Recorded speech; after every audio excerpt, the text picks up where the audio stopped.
Good afternoon, everyone, and welcome to the Olympus Disc Golf Course in Brooksville, Florida.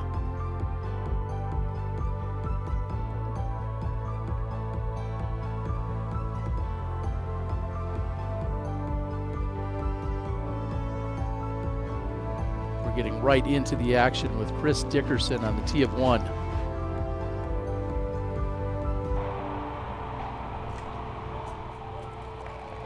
And that's going to nestle up right next to the basket. A tap-in birdie for Chris Dickerson to start his season.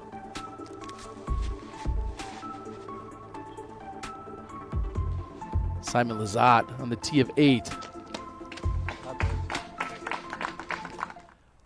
Back out to the action with Simon Lizotte, his birdie look on 8. Thank you. And he gets it from just outside of the circle. That's his 5th birdie in 8 holes. And that's why it was a little bit right of his intended line. Well, that form review brought to us by Disc Golf Deals as we're watching Macbeth throw it almost in. What? It splashes. Macbeth almost picks up the birdie. Wow. Wouldn't that have been just exciting? I mean, it still was, but man.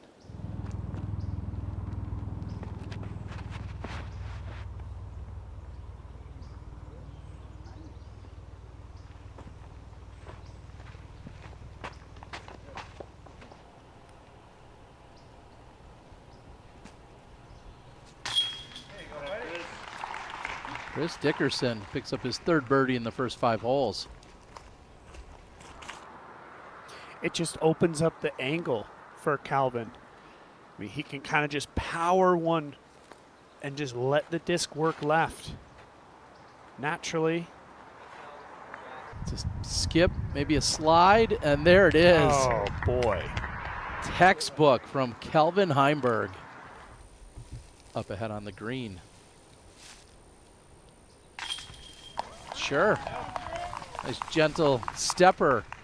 Chris Dickerson picking up another birdie. Yeah, Chris is making some moves and putting well. So far, we saw the one circle 2 putt earlier, and now this one. With his putting ability, I think today has a decent chance of getting to that double-digit number if he continues to play like this. Come on. That is perfect, and he hits the pole to boot.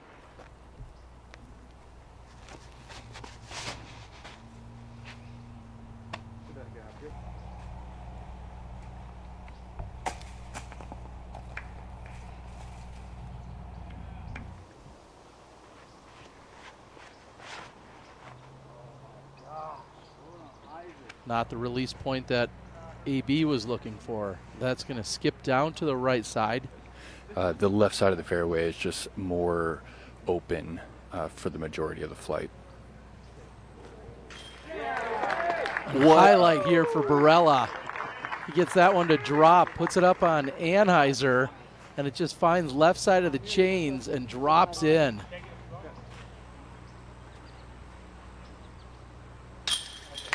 And Jake Mon converts on the green of 18.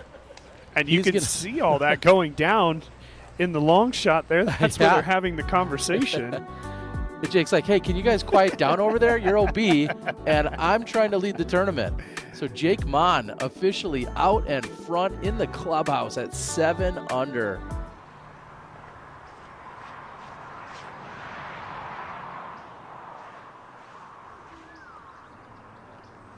There's so many shots out here that AB throws that look like he's tossing a disc to his buddy. His birdie look on the 10th.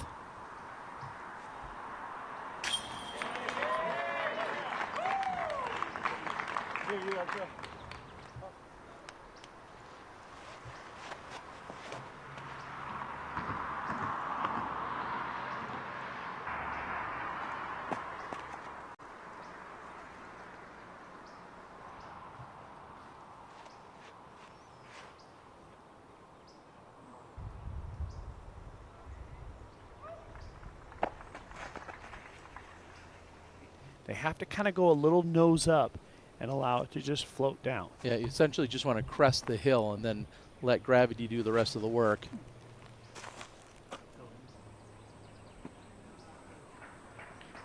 I mean, you'd be hard-pressed to tell me that somebody's looked better today than Anthony Barella. I know he had the struggle on hole 1, but Yeah, everything else has been great. quickly putting that behind him, Yeah. which also says a lot. And the one thing with AB is that he's made putts. Something he's talked about. Big trigger for him. When he's not making putts, he doesn't generally play well, but today he's made some. Catching up with Adam Hammis, throwing his second shot on 18. And we've been watching Adam score all day long. This is the first time we're seeing him 6 under. So a birdie here. He is going to be tied for the lead. And I'll go ahead and give him the birdie. He's going to need to make some birdies if he wants to keep up. Ezra Robinson, who was 31.6% from Circle 2 putting last year. Going to can that one today. Beautiful birdie.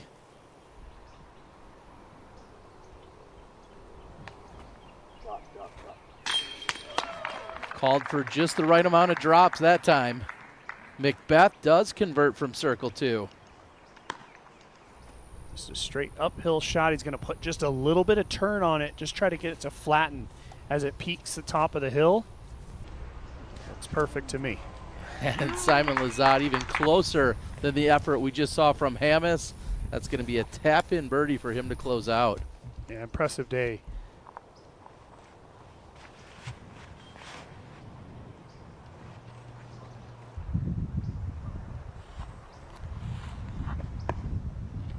Oh, yeah. Very nice.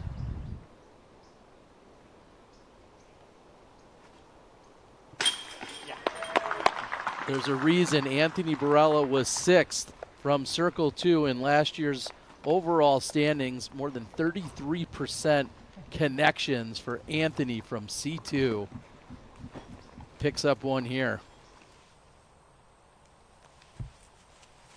Wysocki hasn't birdied since the 10th. Look at that. Just such a confident shot. I'm going to roll the Zuka replay, take another look. And it's this putter that he's thrown a ton of times over the last couple of seasons. We talked about it a lot and barely misses that big pine. Just a perfect shot. So much control and confidence. AB on a roll.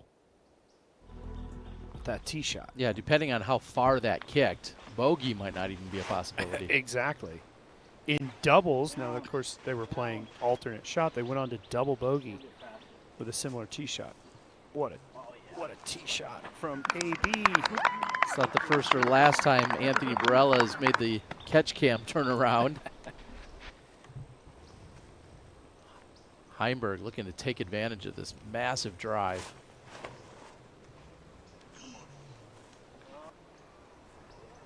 I think the distance isn't a problem. Oh, and it goes just over the top. Wow, nearly a 2. Could you imagine? So far, just one eagle today. Gavin Babcock was able to get the 3. What an advantage to be able to go to the spike here. And just a little bit short, but nice and safe, a chance to make a putt. So we've only seen one eagle. We have 3 eagle looks upcoming from this one group. I'm not going to put too much into it just yet, but didn't look good. Barella knew it. Puts Confidence. it up. Has the eagle on 15 to become just the 2nd player of the day. And we're going to roll that Zuka replay.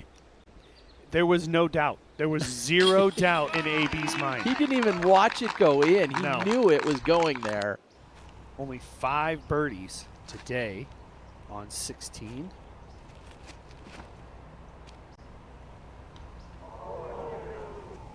The kiss. The kiss, Terry.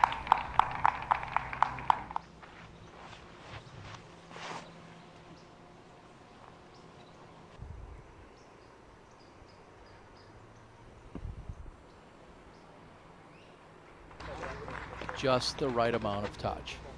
So this offseason was more recovery. Took about a month off, and then changed a little bit of form, and then got back into season form, played 2 A tiers to begin, and then now the season's here.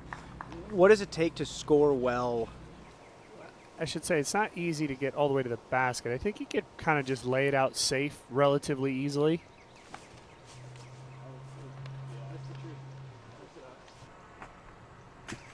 Nice job. That Yeah. was really good. I think he's going to be very happy with that effort.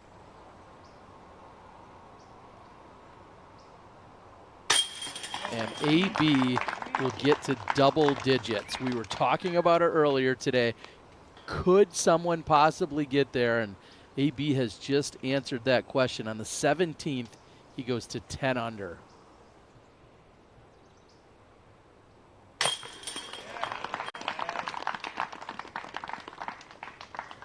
Not.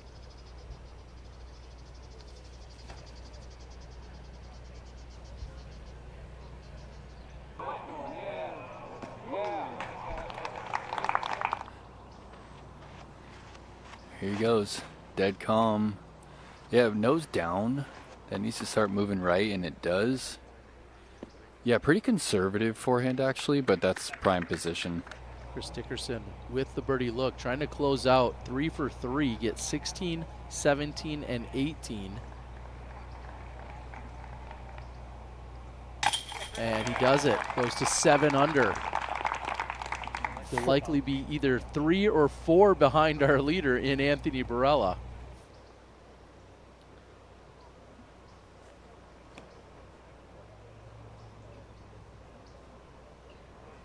And Robinson right next to the pin. He's going to get to double digits, finish with 10 under on the day.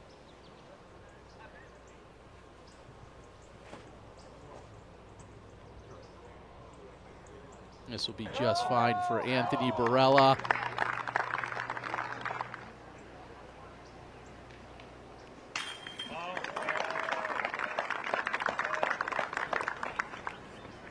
Paul will finish with a birdie. Barella moves to 11 under. He's your leader. And as we saw, a previous course record, slightly different configuration. Aaron Gossage last year with an 8 under. So no matter how you look at it, Barella, your new course record holder. And we can't think that they made the course easier.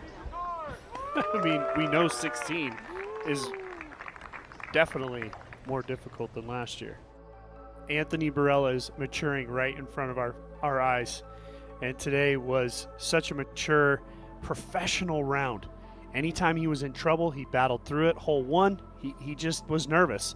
I think a little bit the crowd, the defending champion thing, but he calmed down almost immediately, and it was impressive. A course record with a bogey, yeah, you'll take that.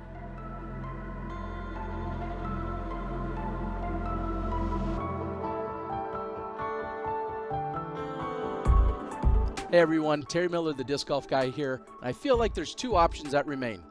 Either you click subscribe and you watch more golf and content right here on the channel, or you go outside and you play.